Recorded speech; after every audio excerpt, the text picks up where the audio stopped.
Friends, welcome to our channel. Latest ఎపిసోడ్లో ఏం జరగబోతుందో ముందుగానే తెలుసుకుందాం. ఇక పిల్లలిద్దరూ కూడా మాల వేసుకొని ఆంజనేయ స్వామికి మొక్కు తీర్చుకోవాలని నడుచుకుంటూ కొండ మీద గుడికి వెళ్తూ ఉంటారు కదా. ఈ లోపల లక్కీ పాపకు కాలు నొప్పులు వచ్చేస్తూ ఉంటాయి. చిన్న రాయి గుచ్చుకొని బ్లడ్ కూడా రావడంతో లక్కీ, నువ్వు నడవలేకపోతున్నావు, ఫస్ట్ వచ్చి ఇలా కూర్చో, కాసేపు రిలాక్స్ అవ్వు అని చెప్పేసి జున్ను లక్కీనైతే జాగ్రత్తగా చూసుకుంటూ ఉంటాడు. ఒక పని చేద్దాం, నువ్వు చూస్తే నడవలేకపోతున్నావు కదా, ఎవరినైనా లిఫ్ట్ అడిగి వెళ్దాం అని అనుకుంటూ ఉండగా అప్పుడే పిల్లల్ని ఎక్కించుకున్న వ్యాన్ అయితే సిటీ అవుట్ నుంచి బయటకు వెళ్ళిపోతూ ఉంటుంది. ఆ వ్యాన్కి ఏమో తెలియక జున్ను లిఫ్ట్ ప్లీజ్ అని అనగానే సరే అయితే ఎక్కండి అని చెప్పేసి వెళ్ళి కూర్చుంటారు ఫ్రంట్ సీట్లో. వెనక్కి తిరిగి చూడంగానే ఎంతోమంది పిల్లలు, వీళ్ళు బూచోళ్ళు, మనల్ని ఎత్తికెళ్ళడానికి వెళ్ళిపోవడానికి వచ్చినట్టు ఉన్నారు, ఇప్పుడు ఏం చేద్దాం అని ఇద్దరు పిల్లలు భయపడిపోతూ ఉంటారు. అయితే ఇక ఇద్దరు పిల్లలు ఇలా భయపడిపోతూ ఉండగా ఇక మొత్తానికి అయితే టోల్గేట్ అయితే వస్తుంది. పోలీసులు టోల్గేట్ దగ్గర ఆపుతారు కదా. ఇక వాళ్ళ దగ్గర నుంచి తప్పించుకొని వెళ్ళిపోవాలని డ్రైవర్ అయితే ఏం లేదు సార్, నార్మలే సార్ అని చెప్పేసి వెళ్ళిపోతూ ఉంటాడు. అయితే జున్ను వాళ్ళ అమ్మ నాన్న ఫోటో తీసుకొని తిరుగుతూ ఉంటాడు కదా. ఆ ఫోటోని కావాలని పోలీసుల కాళ్ళ దగ్గర పడిపోయేటట్టు చేస్తాడు. ఒక్కసారిగా ఆ ఫోటోని చూసి ఇప్పుడే కదా వీళ్ళు వచ్చి మా పిల్లలు తప్పిపోయారు అని చెప్పేసి అన్నారు.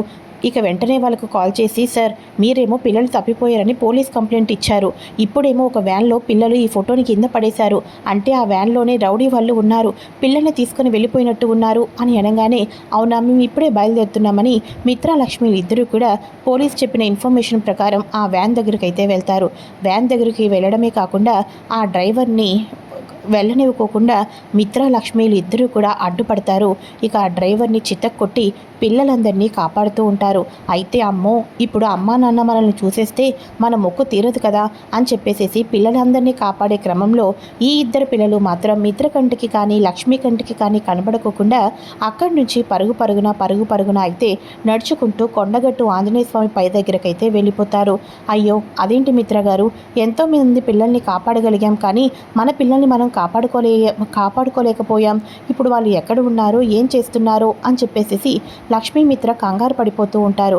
అయితే ఈ లోపల గుడి దగ్గర ఒక లేడీ వాళ్ళిద్దరూ అమ్మా నాన్నలను కలపటం కోసం మేము ఆంజనేయ స్వామి గుడికి వెళ్తున్నాం, కొండ మీద ఉన్న ఆంజనేయ స్వామి గుడికి అని చెప్పారు, అంటే మీ పిల్లలు కూడా ఇప్పుడు అక్కడికే వెళ్ళుంటారు అని అనటంతో మిత్ర లక్ష్మి కొండ మీద ఉన్న ఆంజనేయ స్వామి దగ్గరికి అయితే వెళ్తారు.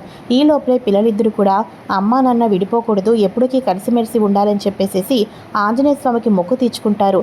ఇక వెంటనే జున్ను లక్ష్మిని చూసేసి ఇక వెంటనే లక్ష్మి, నాన్న జున్ను, లక్కీ, అసలు మీరు చెప్పా పెట్టుకోకుండా ఇంత దూరం రావటం ఏంటి, మీకు ఏదైనా అయితే మీరు ఎక్కడికి వెళ్ళిపోయారని తెలిసి ఎంత టెన్షన్ పడ్డామో తెలుసా, మీకు ఏదైనా జరిగితే మేము ఎంత బాధపడతాం, అలా చెప్పా పెట్టకుండా వెళ్ళిపోవటం ఏంటి అని చెప్పేసి లక్ష్మి మిత్ర ఇద్దరూ కన్నీళ్ళు పెట్టుకుంటూ ఏడుస్తూ ఉంటే నాన్న ఏమో మనీషా ఆంటీని పెళ్లి చేసుకుంటారని చెప్పేసి తెలిసింది, అలాంటప్పుడు మీరిద్దరూ విడిపోతారు కదా, మీరిద్దరూ కలిసిమెలిసి ఉండటం కోసమే ఎవరికీ చెప్పకుండా ఈ మొక్కుని తీర్చుకున్నాం అని పిల్లలు అంటూ ఉంటారు.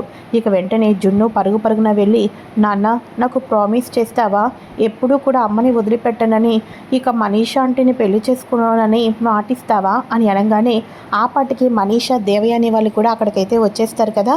ఇక వెంటనే మిత్ర, నాన్న జున్ను, నన్ను తప్పుగా అపార్థం చేసుకున్నావు, మనీషా ఆంటీకి ఒక మంచి లైఫ్ ఇస్తానన్నాను కానీ పెళ్లి చేసుకుంటానని నేను చెప్పలేదు, నాకు మీ అమ్మ అంటే ప్రాణం, మీ అమ్మని జీవితంలో ఎప్పుడూ వదిలిపెట్టను, మిమ్మల్ని కూడా వదిలిపెట్టను, ప్రామిస్ అని చెప్పేసి అనగానే ఒక్కసారిగా మనీషా కోపంతో రగిలిపోతుంది. ఇదేంటి మిత్ర, నాకు న్యాయం చేస్తాడు అంటే తాడి కడతాడు అనుకున్నాను, కానీ నాకు చేసే న్యాయం వేరే అన్నమాట, లక్ష్మి అంటే ప్రాణం అంటున్నాడు, లేదు లాభం లేదు, ఇక కడుపు అడ్డు పెట్టుకొనైనా సరే మిత్ర చేత తాళి కట్టించుకోవాలి అనుకున్నాను, కానీ చివరాఖరికి ఈ పిల్లలు మిత్రని నా వైపుకు రాకుండా చేస్తున్నారు, కానీ చివరాఖరి దాకా నా దగ్గర ఉన్న ఒకే ఒక ఐటమ్ బాంబు ఉంది, అది ఒక్కటి కనుక వేశానంటే మిత్ర నన్ను తప్పకుండా పెళ్లి చేసుకుంటాడు అని చెప్పేసి తిరిగి ఇంటికైతే వచ్చేస్తారు. ఇక పిల్లలిద్దరూ కూడా వాళ్ళ అమ్మా నాన్నతో కలిసి హ్యాపీగా ఎప్పుడు మనం ఇలానే కలిసిమెలిసి ఉండాలి డాడీ అని చెప్పేసి పిల్లలు అంటూ ఉంటే మనం ఎప్పటికీ ఇలానే ఉంటాం అని చెప్పేసి అంటూ ఉంటారు. అయితే ఇక ఇదిలా ఉండగా మనీషా ఇక సరయుతో కలిసి చివరి అస్త్రం ఉపయోగిస్తున్నాను, ఏమేమి చెయ్యాలో అన్నీ చేసేసాను, కానీ ఇప్పటిదాకా మిత్ర నా మెడలో 3 ముళ్ళు వేయలేదు. కానీ ఇప్పుడు మాత్రం నేను వద్దన్నా కూడా మిత్రంతల మిత్రే వచ్చి నా మెడలో 3 ముళ్ళు వేస్తాడు. కాబట్టి ఈ ప్లానే నేను వర్కౌట్ చేయాలి అని చెప్పేసి మనీష అయితే అంటూ ఉంటుంది.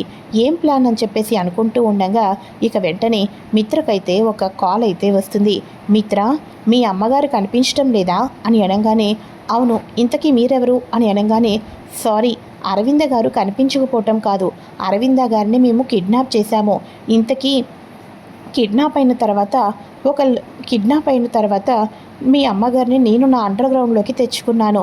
ఈ మధ్యనే తెచ్చుకున్నాను, అది కూడా కిడ్నాపర్ల నుంచి రక్షించి. ఎందుకు రక్షించానో తెలుసా మీ అమ్మగారిని? నువ్వు నా మేనకోడలైన మనీషాని పెళ్లి చేసుకుంటావని చెప్పేసి మనీషా వాళ్ళ అంకుల్ అయితే కాల్ చేస్తారు.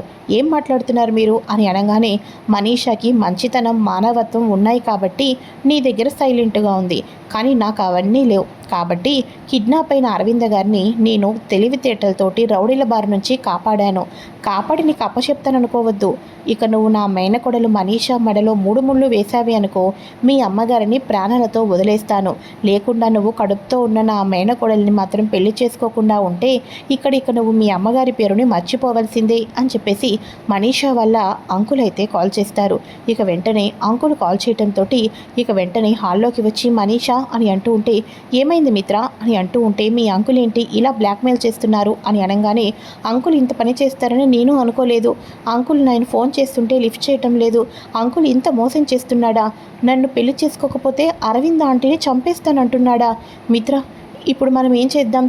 ఇంతకాలం కనిపించలేదనుకున్నాం, కానీ అరవింద్ ఆంటీ మా మావయ్య దగ్గర, మా అంకుల్ దగ్గర క్షేమంగా ఉందని నాకు తెలీదు. ఇప్పుడు నా మెడలో 3 ముళ్ళు వేయకపోతే ఆంటీ ప్రాణాలని తీసేస్తానంటున్నాడు. ఏం చేయాలి ఇప్పుడు అని చెప్పేసి అంటూ ఉంటే, ఇక రేపటి లోపల నిర్ణయం చెప్పమన్నాడు కదా, రేపటి లోపల తప్పకుండా మన నిర్ణయం ఏంటో చెప్పి తీరుదాం అని చెప్పేసి లక్ష్మి అయితే అంటుంది. ఇక వెంటనే నైట్ మిత్ర గారు నిద్రపోకుండా మెలుకుకుంటూ ఉండటంతో ఇక వెంటనే లక్ష్మి, మిత్ర గారు ఏం ఆలోచిస్తున్నారు అని అనగానే, లక్ష్మి, నువ్వు ఎప్పుడు కూడా నాకు సపోర్టుగా ఉన్నావు. నువ్వు ఆ రైట్ ఏం జరగలేదు, మనీషా కడుపుతో లేదు అని చెప్పేసి చాలాసార్లు చెప్పావు, కానీ నేను నమ్మలేదు. మనీషా అంత పెద్ద మోసం చేస్తుందా అనుకున్నాను. కానీ చివరాఖరికి మొన్న నా ఫ్రెండ్ ఒకడికి అర్జెంటుగా యాక్సిడెంట్ అయింది. వాడి ప్రాణాలు కాపాడడానికి ఆపరేషన్ చేయాలంటే డబ్బులు కావాలన్నారు. ఆ డబ్బులు నేను వేశాను. తర్వాత వాడంతా ఓకేనా అని చెప్పేసి పరామర్శించడానికి వెళ్తే అప్పుడు ఆ రోజు ఏం జరగలేదురా, ఇదంతా మనీషా ఆడుతున్న కుట్రరా, నాటకంరా, మనీషా ప్రెగ్నెంట్ కూడా కాదురా, నేను పెళ్లి చేసుకోవటం కోసం ఇంత చేస్తుంది అని వాడు నిజాలన్నీ చెప్పాడు. అప్పుడు నాకు నువ్వు నా మీద పెట్టుకున్న నమ్మకమే నిజమైందని తెలిసింది. కానీ మనీషా ఇదంతా ఎందుకు చేస్తుంది, ఇంకా ఏం చేస్తుంది అనుకున్నాను. చివరాఖరికి నా అనుమానమే నిజమైంది. మా అమ్మని కూడా మనీషా అడ్డు పెట్టుకుంది అనుకున్నాను. ఈ రోజుకి అదే జరిగింది. కానీ ఇప్పుడు అమ్మని కాపాడుకోవాలి అని అంటూ ఉంటే, మిత్రగారు ఒక ఐడియా, ఇక అరవింద్ ఆంటీని కూడా, అరవింద్ అత్తయ్య గారిని కూడా ఎక్కడో ఒక చోట పెట్టమని చెప్పండి. అరవింద్ ఆంటీ దగ్గరికి మనల్ని తీసుకొని వెళ్ళమని చెప్పండి. ఆ తర్వాత మనీషా మెడలో 3 ముళ్ళు వేస్తానని ప్రామిస్ చేయండి. ఆ తర్వాత మనం ఏదో రకంగా అత్తయ్య గారిని కాపాడుకోవచ్చు, మనీషాకు ముచ్చమటలు పెట్టంచు అని అనగానే, సరే అయితే అలాగే చేద్దాం అని చెప్పేసి అనుకుంటూ ఉంటే మార్నింగ్ అవుతుంది. జయదేవ్ ఏమో, మిత్ర ఏం నిర్ణయం తీసుకున్నావురా? అక్కడ మీ అమ్మ ప్రాణం రా, తలుచుకుంటుంటేనే నాకు భయంగా ఉంది. ఈ మనీషా వల్ల అంకులు ఏం చేస్తాడో ఏంటో, నా అరవింద ఏమైపోతుందో ఏంటో అని అనగానే, బాధపడద్దండి మావయ్య గారు, అరవింద అత్తయ్య కోసం నా జీవితాన్ని త్యాగం చేసేదాన్ని. అటువంటిది మిత్రగారిని త్యాగం చేయలేనా? అరవింద్ అత్తయ్య గారు క్షేమంగా మళ్ళీ ఇంటికి తిరిగి వస్తారంటే మిత్రగారు మనీషా మెడలో 3 ముళ్ళు వేయటానికి నేను రెడీ. ఈ పెళ్లికి దగ్గరుండి ఏర్పాట్లు నేనే చేయాలనుకుంటున్నాను అని లక్ష్మి అయితే సడన్గా బాంబు పేల్చడంతో మనీషా షాక్ అయిపోతుంది. అబ్బబ్బబ్బా, ఎంత అదృష్టం! ఈ లక్ష్మి చూస్తూ ఉండంగానే మిత్ర నా మెడలో 3 ముళ్ళు వేస్తాడా, సూపర్ అని చెప్పేసి మనీషా ఇన్నాళ్ళకి నేను వేసిన ప్లాన్ సక్సెస్ అవుతుందని చెప్పేసి తెగ సంబరపడిపోతూ ఉంటుంది. అయితే ఇక ఇదిలా ఉండగా అక్కడ వచ్చేసేసి మిత్ర, మనీషా అంకుల్కి మొత్తం అరేంజ్ చేయమని చెప్దాం. మనం పెళ్లి చేసే లొకేషన్కి అమ్మను కూడా తీసుకుని రావాలి. అమ్మ తన దగ్గర ఉందో లేదో మనం నమ్మలేం కదా అని చెప్పి అనగానే, అవును మనీషా, మిత్రగారు నీ మెడలో తాళి కట్టంగానే అరవింద్ అత్తయ్యని మాకు ఇచ్చేయమని చెప్పేసేయ్ అని అనగానే, సరే అయితే అందరం కూడా అంకుల్ చెప్పే లొకేషన్కి వెళ్దాం పదండి అని చెప్పేసి టెంపుల్ దగ్గరికి అయితే వెళ్తారు. అరవిందని కూడా అక్కడికి క్షేమంగా అయితే తీసుకొని వస్తుంది.